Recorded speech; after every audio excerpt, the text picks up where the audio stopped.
Hello and welcome to another episode of This is America. Now, as you can see, I am not in my normal space. I don't have a guest with me right now. For everybody who's listening on any of these streaming platforms except for YouTube, you don't know what I'm talking about. But so a little bit of a mishap. Forgot to do an introduction. It's perfectly fine. You're gonna see me another time to clear up a couple things. And yeah, I hope y'all are having a great experience. Thank you for listening on any platform that you're listening in right now. Apple Music, Spotify, Google Play. I heard that Samsung Connect was actually listening. I've seen that on a couple of analytics. So shout out to y'all. Did not know that was a thing, but hey, y'all are some real ones. But yeah, so thank y'all for listening, and we're going to get into this episode here with my guest, D. She is trying to be, or not even trying to be, but she is a woodsmith, which is crazy, isn't it? Hopefully in another episode, we can go ahead and spend a little bit of time talking about that. But she is currently a marketing analyst as well. And yeah, it's a great conversation. Hope y'all enjoy it. I'll see y'all again. I haven't been home in Greenville for 2.5 years.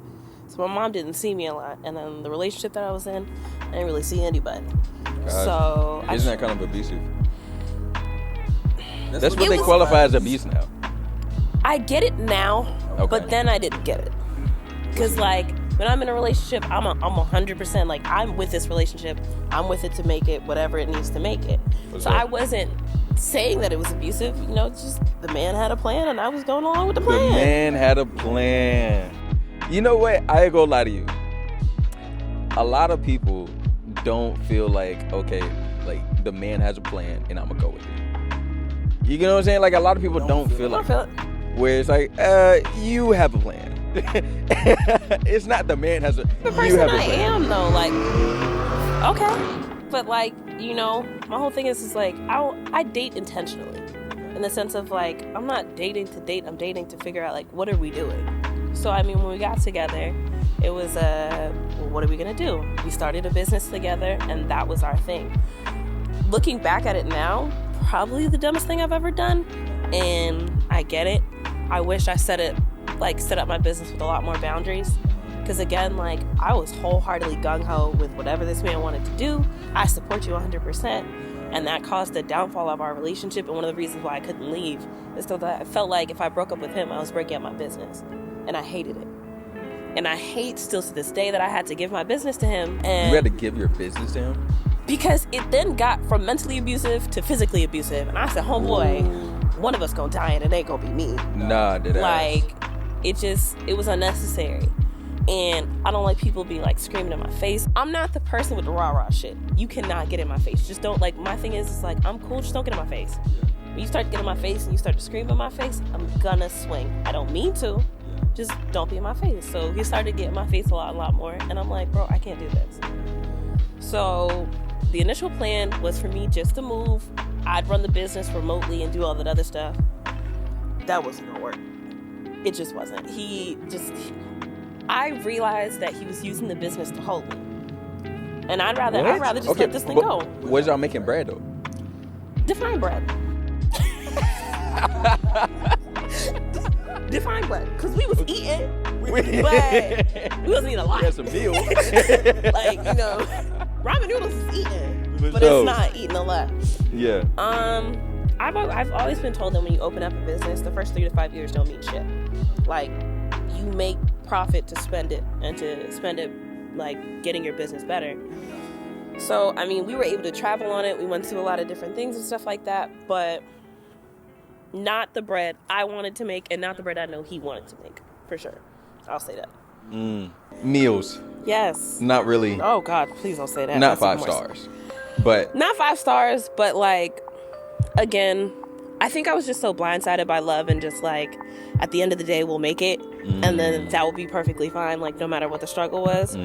I couldn't see how bad it was really getting. So then when I finally got to a brick wall where I was like, I'm not happy. Yeah. And I'm the type of person where like, I'm not happy. If I say I'm not happy, what are we going to do to fix it? Yeah. Because, like, you know, if something is bothering you and we're in a relationship, it's the whole point of you being in a relationship is, like, you're supposed to be in a relationship with someone you trust, someone you can talk to. For sure. So you got to tell me you're not happy. I'm telling you I'm not happy. I gave you 3 months to fix it. Them 3 months was up. Okay. What are we defining with not happy? What are we saying? I wasn't happy. I didn't feel respected. Okay. I didn't feel loved. I didn't feel like, you know, like I'm supposed to be your girl. We've been in a relationship for close to 2 years now. Like, show me something. Show me some appreciation, something. I understand you're not a social media person, but people need to know I exist. Yeah. That was one of the things. And then, like, you know, it just, when I come home, I want to come home to peace. And I felt like every time I came home, it wasn't peaceful. So I'm like, yeah, this ain't good. We gotta fix this. Peace is underrated. Facts. You know? Facts. Personal peace is underrated. Facts. I will But say how that. do you get personal peace with a person? You don't. You need to have personal peace with yourself. And then you guys can share personal peace with each other. And, like, you can have similarities in personal peace, and you can find happiness in being each other's peace. But again, you have to find personal peace. And that was one of my things, like, I don't think he had personal peace. And I was just like, yeah, you gotta go fix yourself, Bookie. That's not something I can fix. Yeah. You gotta fix yourself. But I mean, like, he's still a great person, wonderful person. We weren't supposed to be with each other wholeheartedly. Really? Yeah, for sure. 100% I do that. It's hard to be in a relationship whenever it comes to that point, that line, where it's like, okay, cool. I don't think that we're meant to be together. Even though I put in so much time and effort, et cetera. Your particular situation was a little bit different. Just because, like, when it comes to abuse. I feel like both people know that. Really? But it takes a lot for somebody to admit it.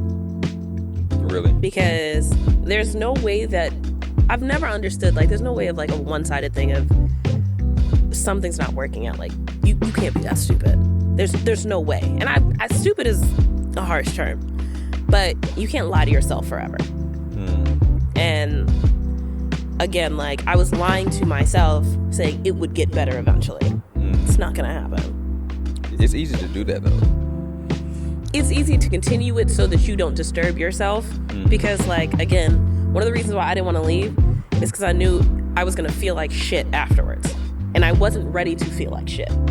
I'd rather lie to myself so I could feel, like, okay and distract myself with regular things so I wouldn't have to feel like shit. Because I will say, when we broke up, I don't think I moved out for, like, 3 or 4 months. Really? Wait, so you stayed in the same house as... We're still living together. Wow. How was it? It was cool for the most part. And then I realized I needed to go when I wanted to do what I wanted to do, and it was not working out. Like, I would go out with my friends, I come home at 11 o'clock, it'd be a problem. Really? It'd be a whole issue. Bruh, people have to start learning to give other people time to be them. It wasn't necessarily giving me time to be me. Okay. It was the understanding of, like, this is a girl that you love. Okay. Is now going out and not coming home. You're gonna raise hell about it. I know you are. You're not comfortable with that. Okay, but there's a difference between not being comfortable and raising hell about it. Like, you cannot be comfortable with the fact that your girl or your man is out and, let's just say, with the girls or with the boys or whatever, right? And out until 11, 12, 1 o'clock in the morning, right? But the thing is, there should be, in my opinion, there should be a little bit of respect where it's like, okay, cool. Like, I do love you as a person, even though I might not be comfortable to where I'm like, go do what you want to do. You know what I'm saying? Like, even though I might not be on that type of level, I can still be like, okay, cool. You're having fun. I want you to have fun, right? I respect your time. I respect your happiness. And this is what you're going to do to be happy. So I'm not going to try to control you off the muscle of, I'm hoping that you respect me. I had a curfew. A curfew is crazy. A curfew is crazy. I had a 9:30 curfew. 9:30. 9:30. I a text one day that said, if I ain't home by 9:30, I better find a place to be. That was your sign. That was your flag. That was a flag. Again. Come on. My thing is, I'm the type of person, again, I just told you, like, you can't tell me I can't do something. I'm gonna do it. So my thing was, what you gonna do if I don't come home by 9:30? Oh, you're not gonna change the locks. All the stores are closed. You stop me from coming in the house? For what? The police to come here? For what? Oh my god. Like, again, be fucking for real. Oh my god. So don't challenge me to do something, because like that's just the thing. Like, that was, like you said, it was a flag, but it was more or less of a green light for me. It's time to go. It's time to go. Yeah.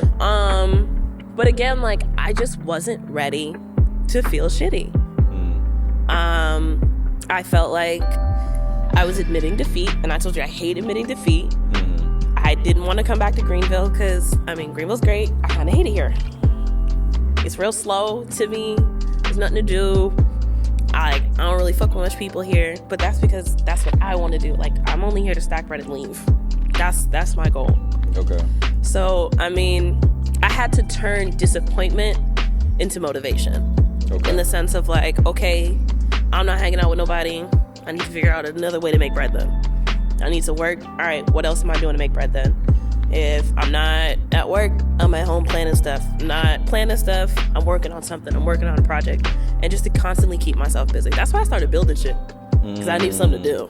And to not get myself in trouble, I said for the rest of 2023, I'm going to stay single because I can't be under nobody. I can't, like, I don't want it. Yeah. And I'm happy with it. Though it's only January, so. We're going to see how strong you say it. Ready for these next 11 months. So, yeah. You got alcohol poisoning twice. Yes, I did. What? Again, so here's the thing. I went to Savannah State, and like, I tell this to kids now when I go back to high school and I talk to them, because I go back, I try to go back every summer, or not really every summer, right before kids start accepting going into college. Okay. I went to a predominantly white school my entire life, from kindergarten all the way to 12th grade. Okay. So I went to school where I was the only black girl in my grade until 8th grade, and then I got to high school, and then I wasn't the only black girl in my grade. So 8th grade? Yes. Bruh. There were there was 5 black boys, and there was me. Okay. 4 of us. So you're the only girl? Yeah. Wow. So 4 of us, we lived in what's considered the hood in Boston. Okay. And we bused to school, or we rode transportation to school. And I mean, like, again, I grew up with a lot of really privileged white kids. And when I finally understood what an HBCU was, I wanted to go. Okay. I didn't grow up in a strict household, but a household where I didn't watch TV Monday through Friday. In my entire life, I've had 2 sleepovers. I feel you on that, though. I've had 1 play date. Play date? Yeah, that's it. I remember going to this girl's house, and my mom was there the entire time. Right, your mom was like that too, though. My mom was like that. Bruh. My mom didn't play about her kids. And granted, I get it now. Yeah, I used to get so mad when I was a kid of like, all my friends get to do this, and all my friends get to do that. Yeah. I'm an adult now, and I really don't care. I like to be at home by myself. I'm glad I didn't go over a lot of people's houses. But do you think that influenced you? That's where I was going to say. You know? The whole reason why I went to school so far away was because I wanted to be far away where my parents couldn't just pop up. Where I feel like I could be free. But in the long run, did it fuck me up? Absolutely. These student loans are whooping my ass. Okay? Out-of-state tuition? Ridiculous. Yeah. Ridiculous. Oh, you do have I had out-of-state tuition because I went to school in Georgia and I was still living in Massachusetts. Jeez. So it was really bad. I don't regret going to Savannah, but I regret not listening to people where it was like, we'll do this and do that. And then like a lot of my friends were on Pell Grant and stuff like that. Never qualified for it. So did your parents like make too much? Yes. God. So my dad was a police officer, and my mom worked in the school system. So they made way too much. What? Yeah. Well, police officers. Well, he was a state trooper, so okay. He made trooper money. Okay. So I was about to say police officer. He was a state trooper, so crazy. He made trooper money. So yeah, they weren't giving us shit. And I mean, I'm not saying that like we made just enough for them not to give me shit. And that was probably the most annoying thing, but I really wanted to go. And I'm still thankful that I went because, I mean, till this day, Savannah State made me who I was. Really? And I ended up going on to A&T. I'd rather go to a small HBCU over a big one any day. Really? The sense of community, the sense of family, the sense of, like, just blackness in a small HBCU was wonderful. Like, it was great. Everybody knew everybody. We was doing so much. It was, like, I loved it. I'm not gonna lie, I had a whole different experience. Yikes! No way! What HBCU did you go to? JCSU. Yikes. Yeah. Dang, I hate to put it. I hate to put them out on blast like that, but like, really, it wasn't. Loved it. No, like, I mean, it was ghetto, but I loved it. See, I'm okay with ghetto. You feel me? Not in the sense of Savannah State, though. But I'll let you finish. For sure. But I'm okay with ghetto. Like, I understand. I'm from Fayetteville. I get, like, I don't have, like, a high threshold of, like, bouginess. You get what I'm saying? At the same time, though, why are you looking at me like that? What? You know, no. No, I've I'll upgraded. let you go. Okay. I'll give you that. Upgrade is fine. You see the ring? You see the chain? Oh, come on. We're upgrading. Well, not bougie. Okay. But nah, like, it's just the disorganization. Oh God. God, I fucking hated it. But it's disorganization, just widespread. Why? Like, No, I for remember real. seeing a thread on Twitter of just everybody from different HBCUs telling the same story. No, for real. And I'm like, how are we all disorganized? That's horrible. And that goes back to the question: how are we supposed to get donors? How are we supposed to get donors if it's not even a specific school? At that point, if you were the outside looking in, right? And I hate to say it like this, but if you were the outside looking in and you were to say, okay, cool, I would understand if Savannah State just has a bad disorganization problem where it's like, okay, cool, like, they need some help in pro staff, right? Hey, yeah, everything. But it's a whole different thing where everybody needs help. But my thing is, it's not necessarily help from donors. It's alumni give back. All of the stuff that you see here for ECU is alumni. And when more alumni give, that's when donors start to give. And I say the reason why a lot of alumni don't give back at HBCUs is because an HBCU treated their students like crap. So why the fuck would I give back to an institution like Bethune-Cookman's in trouble now for mold? You think alumni are going to give back to kids sleeping in mold? No, I'm not giving you shit. Like, absolutely not. We had a mold problem at Savannah State. That's normal. I lived in a dormitory at Savannah State where my windows were plexiglass shut. Plexiglass. Screwed in. I couldn't open my window. I never could open my window. That's a problem with people committing suicide. But that's also a fire hazard. That's true. Like, That's definitely it's true. It's a fire hazard. Like, let's be real. If we need to open the window for anything, can't do it. Couldn't even open my blinds. Wow. Yes, it was crazy. That's wild. Again, wildness. That dorm is now torn down. Long live Bowen sisters. Because everybody knows, if you lived in Bowen, you survived. It was a brick building. Why is there always a dorm? Why is there always a dorm? If you lived in Bowen, like, one, I would like to argue that all women dormitories should never be a thing. Like, all men dormitories, y'all are disgusting, so y'all do whatever y'all want. Whoa, that's sexist. What are we talking about? It's sexist, but let's talk science here. Let's talk science. Okay, let's talk it. You put 200 women who all live in one dormitory. Okay. They're all gonna get synced up. And really? Yes. Really? Yes, that's why it's really bad when women live together sometimes. Because you get synced up. And it just turned into the Bad Girls Club every fucking week. Like, there were fights for just random shit. Homegirls were fighting every single day. And I remember girls getting arrested. I remember a girl bashed her girlfriend's side car door in. What? Just crazy shit. And they were back together like the next day. Lesbian couples are great. Just it's crazy. But it was just fighting for random stuff. Girls would run down the thing and just fight each other over stupid things. But it's hormones. It's a whole bunch of it's unnecessary. That sounds unnecessary. And that's why I didn't like it. I never stayed there. Yeah, so I always had my upperclassmen that had apartments, be chilling with them. And then I had a boyfriend, chilling with him. I lived in his apartment. I think my sophomore year, I was living in the same dorm sophomore or freshman year? I think it's freshman year. Sophomore year or second semester of freshman year. I spent 3 days in my dormitory. 3 days? The rest was spent in his apartment. Yo. Yeah. That's why I said, good and bad that I was away from my parents, but I was doing some wild shit.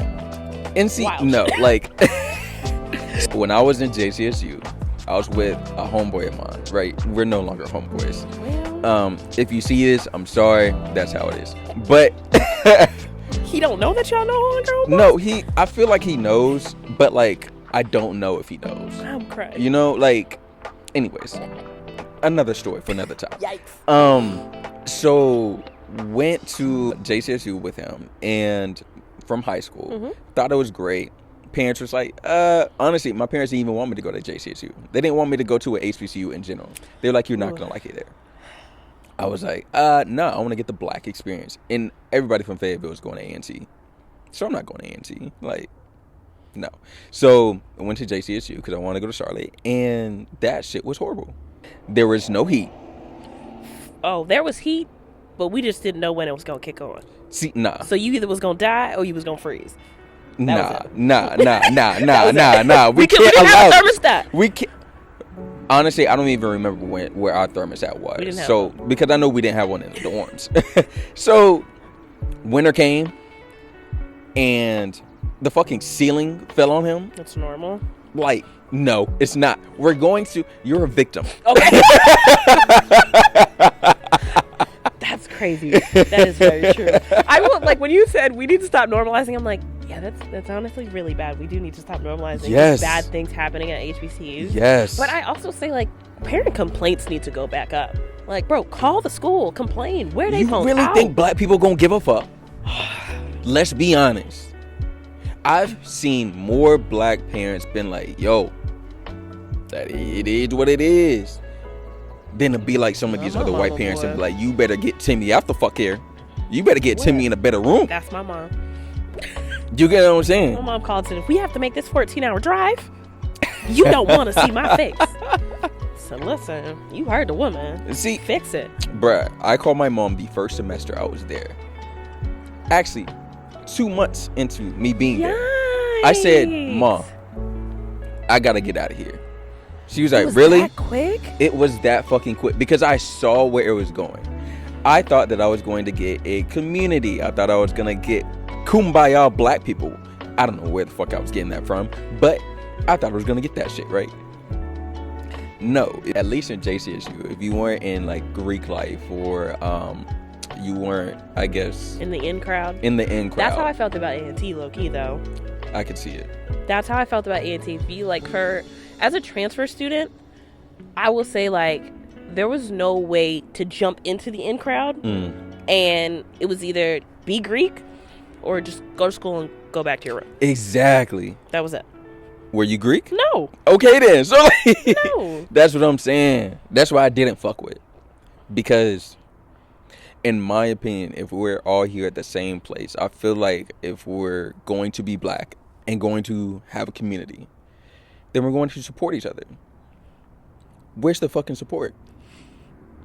Where's the support? I got that from I got that from my small HBCU. Like, really? We were lit. Always. And it was like freshman year, what I loved, and I feel like more HBCUs need to jump on the wave. Did you guys have a class about your college? No. We had to, like, Tiger Experience was one of your classes you had to take and had to pass. And the purpose of that class was just your first semester or your second semester, depending on what you want to do. You learn the history of the school. Like, still to this day, Savannah State University was founded on November 8th of 1890 by Richard Wright Sr. I had to know that. Yo. I couldn't pass without it. The colors are orange 72 and blue. And royal blue. Orange 72? Exactly. A specific shade of orange. We had to know that. And I loved it because they instilled a sense of pride of what your school was. And just like, Savannah State was one of the first historical black colleges in Georgia.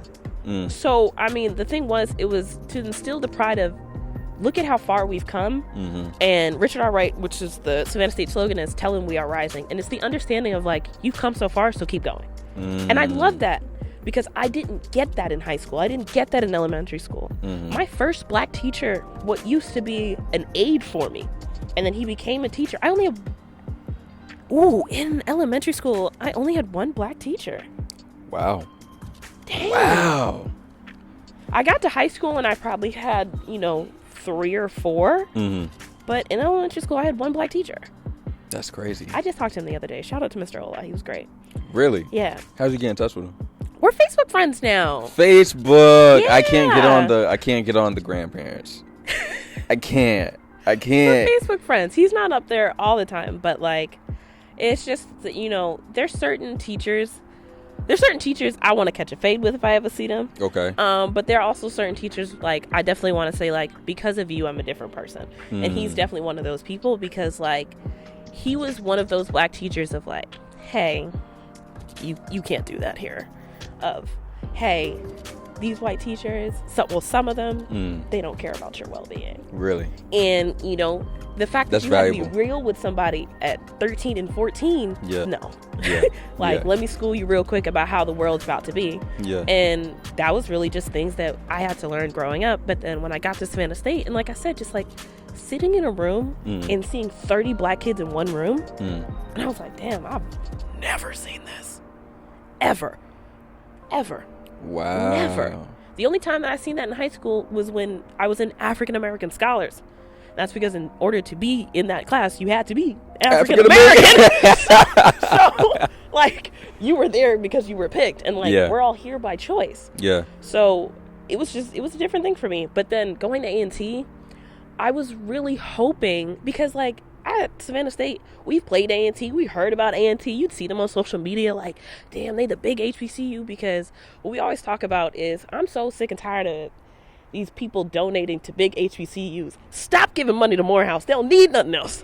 Morehouse is, bruh, didn't... Stop giving money to Howard. They don't need nothing else. I think an alumni came to either Morehouse or one of these big HBCUs, right, known HBCUs, and paid for the loans. Yeah, paid the debt for the graduating class. Fucking ridiculous. Bruh, when I tell you. That's wild. Where? First of all, that's cash.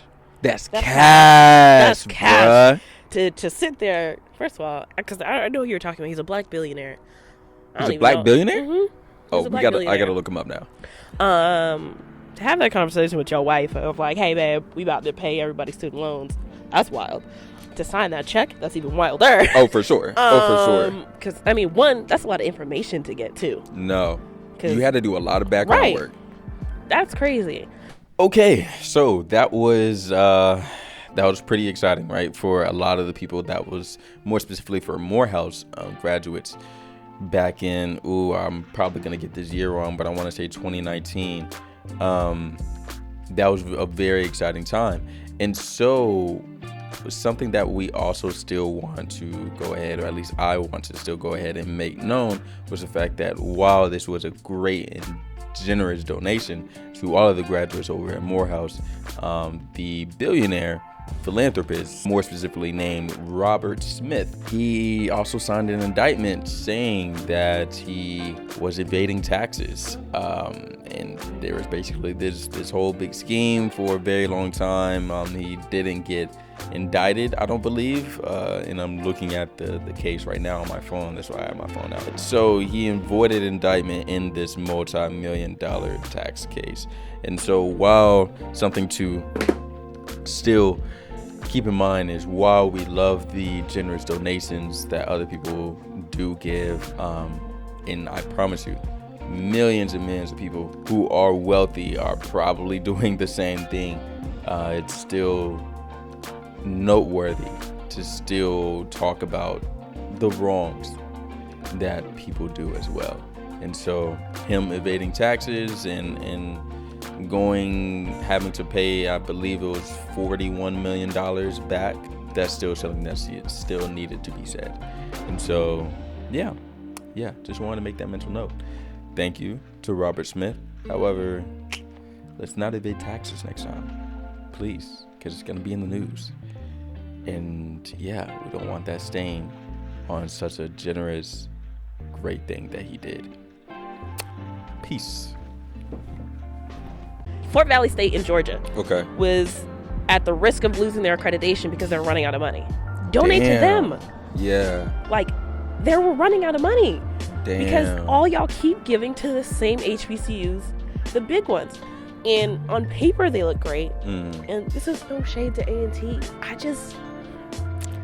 I'd much rather go to my small one because I felt more accepted by my small one than going to A&T. If you, like, again, if we weren't in the in crowd, yeah. It wasn't vibe. Like, I understand that. And I couldn't, like, I don't like being around people where you have to be known to fit in. Facts. You want to know something I also wish HBCUs like would do? What? The amount of entrepreneurs that an HBCU creates is ridiculous. And the amount that a school does not do to support them is wild. Because everybody be doing hair.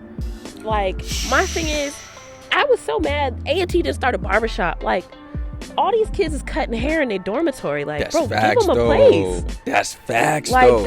That was like my biggest thing of like, a lot of people did hair, a lot of people did lashes, people were selling plates. Like, okay, well, get them into a place where this is how you start an LLC. This is the taxes you need to pay before the IRS comes for your ass. That's good. Like these were things where I was like, damn, we're not doing enough. Yeah. For sure. And I was just kind of disappointed with that. And I'm just like, you know, again, like, we're not teaching the next generation to make money by yourself. We're teaching the next generation to make money under somebody else. Yeah. And I hate that. You're teaching workers. For sure. You're breeding workers. Well, no. I won't even say we're breeding workers. What is college, though? That's... What is college? You know, and I think that's where it comes from. Like, whenever you see, or not even going to see you, but whenever people see somebody, like, for example, the interaction that we had out there, right?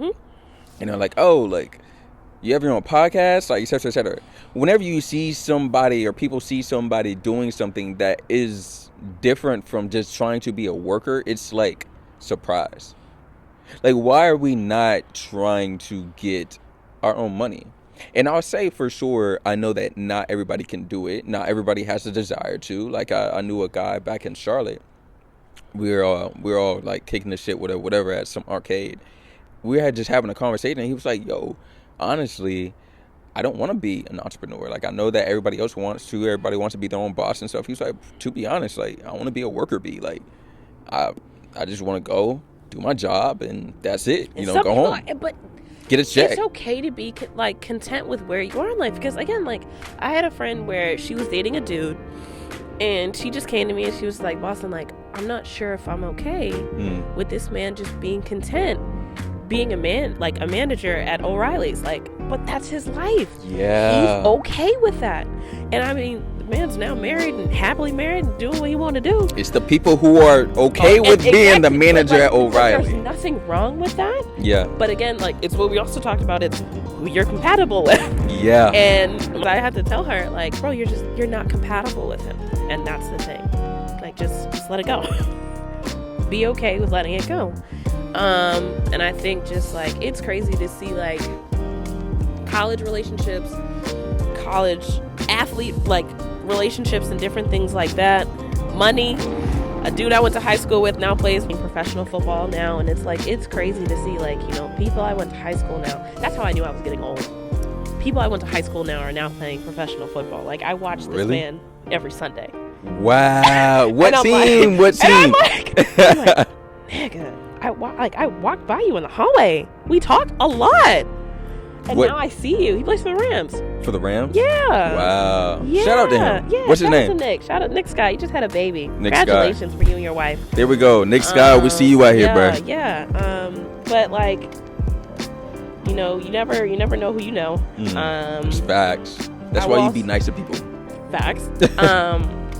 But I sat there, and when we talked about just like the understanding of like, he moved from our high school because he was the best football player on the team, 100%. I mean, we see why.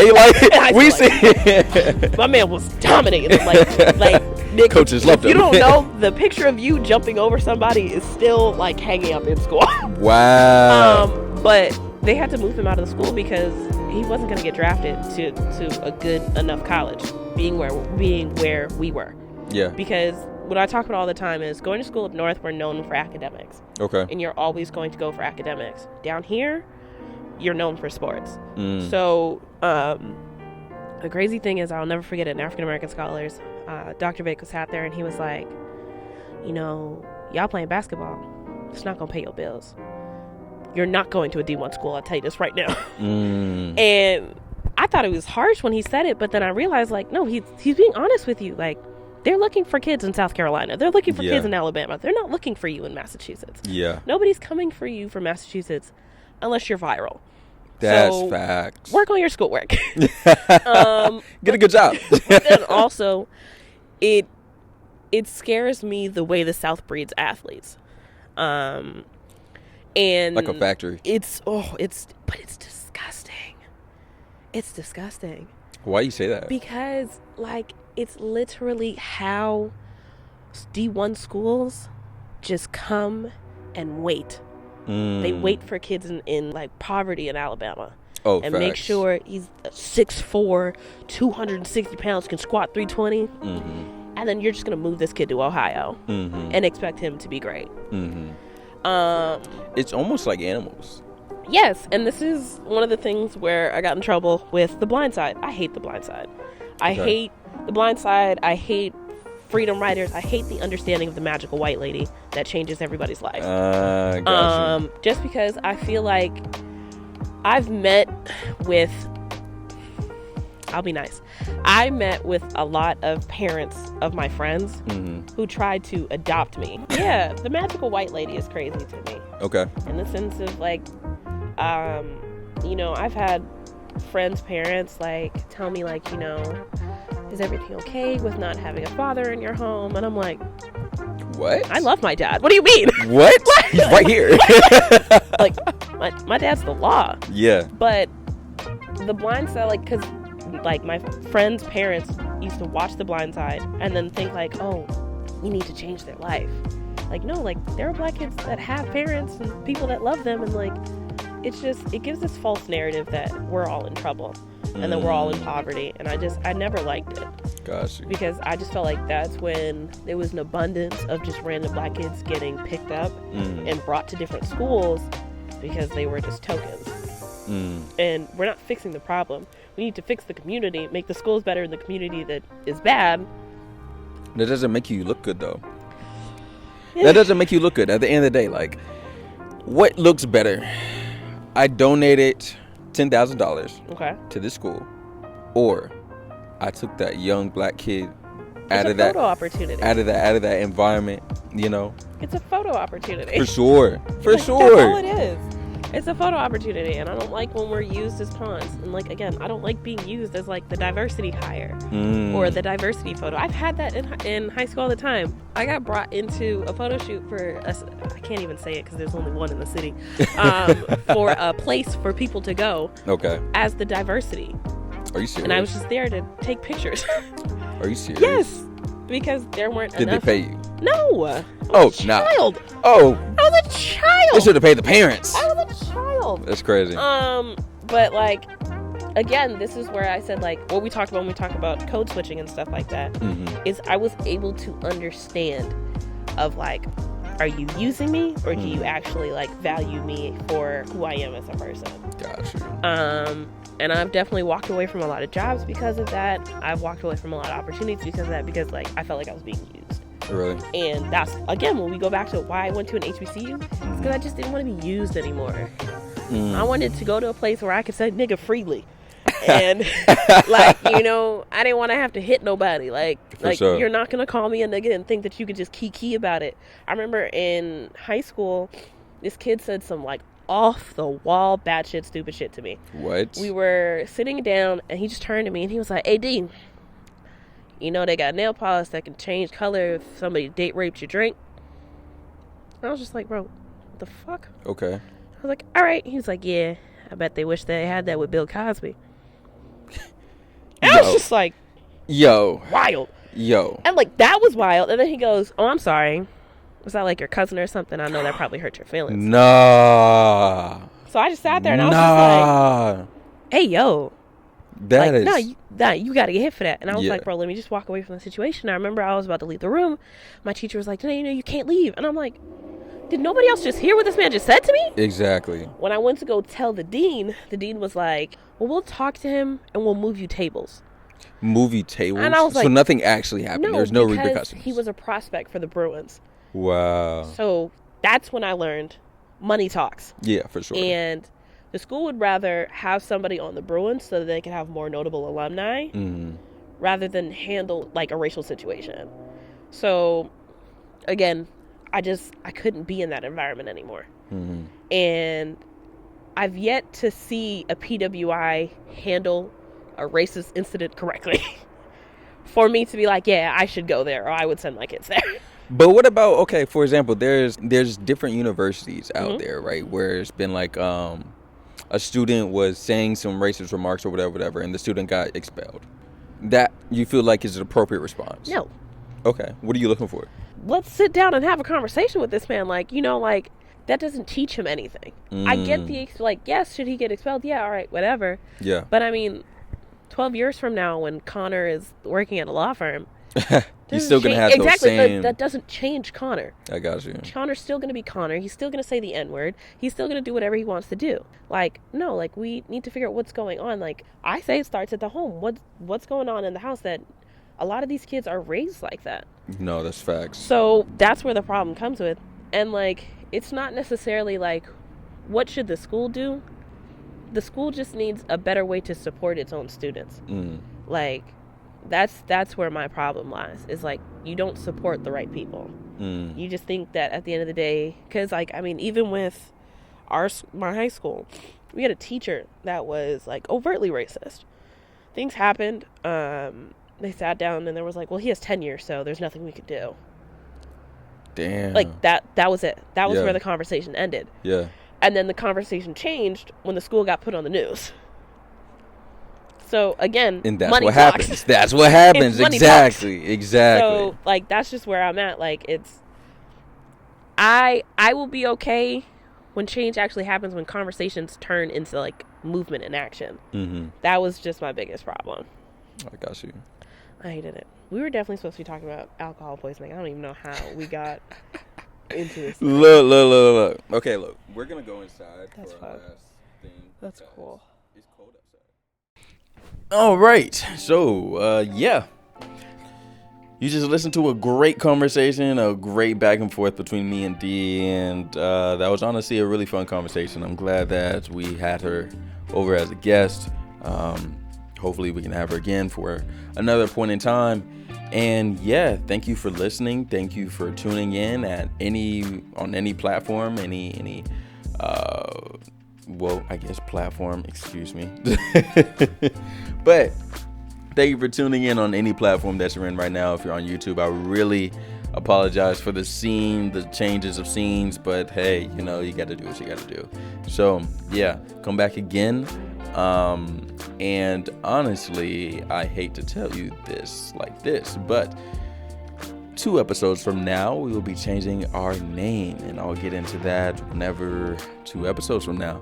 So yeah, thank you for coming in. Thank you for tuning in, watching on YouTube, Spotify, Apple Music. Once again, Samsung Connect, I see you out there, and Google, Amazon, anywhere. Yeah. Tune back in, subscribe, like the video, like the podcast, download the podcast. We really appreciate it. I really appreciate it. And yeah, thank you for coming again for another experience. Love you.